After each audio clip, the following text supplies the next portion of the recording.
I started 1205 when I stopped working on Savile Row because I studied women's wear, but while I was studying women's wear, I started training on Savile Row, and in fact, I was seeking this structure, but at the same time, after 5-6 years working with the structure, I felt like I wanted to go back into women's wear, not focus solely on menswear, and it felt natural to start my own label, almost marrying the two.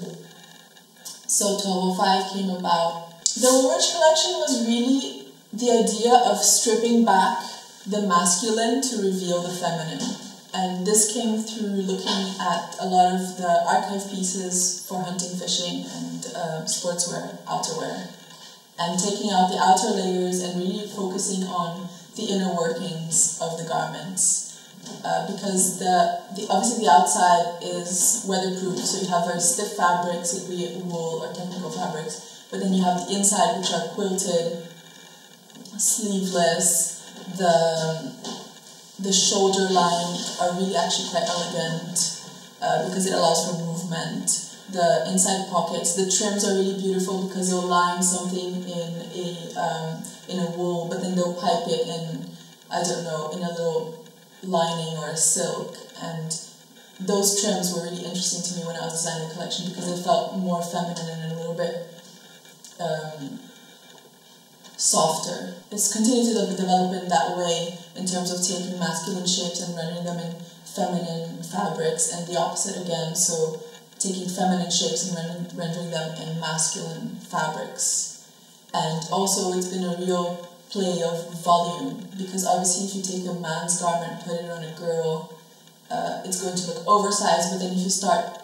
nipping and tucking and playing with proportion, it suddenly becomes very interesting because it's a lower armhole but a nipped in waist, and the sleeves are slightly short, so playing with maybe slightly odd proportions became really important in this collection. I spent days in the archive looking through hunting, fishing, sportswear garments and really trying to study them to find the essence of Woolrich,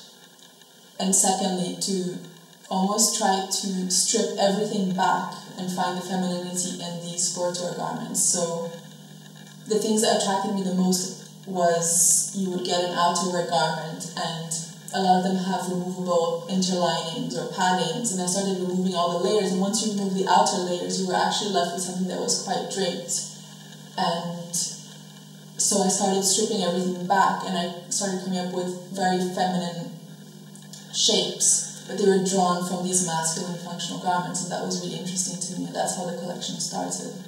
The people that work with the Woolrich projects are amazing, each in their own way, and the production staff are quite mad actually in the way that they look at details and they question me every step of the way, and whether that shape was correct, and the width of a cuff, the buttons, each button, does that button go with that, and does that represent you, does that represent Woolrich? It's been really fun to almost marry the two and to see myself in the Woolrich product and at the same time make the Woolrich product my own. So it's a constant balance that's been really interesting to work with, and everyone I've worked with has been really keen to get the product right, and it's actually not often that you meet people who work in the production and technical side of things that really get excited about product in that way and can see when something is beautiful, can see when the proportions of something are right, and that's really unique, and I've never experienced that in working with different brands. It's been really exciting, and I think they're really lucky to have the staff. It just felt really right for me to work with someone who was for a company whose background was so similar to mine in terms of the amount of detail that goes into making a cloth and the construction, and it's really exciting actually to be able to try and push each other to achieve something further than you thought you could get to. That's been really interesting.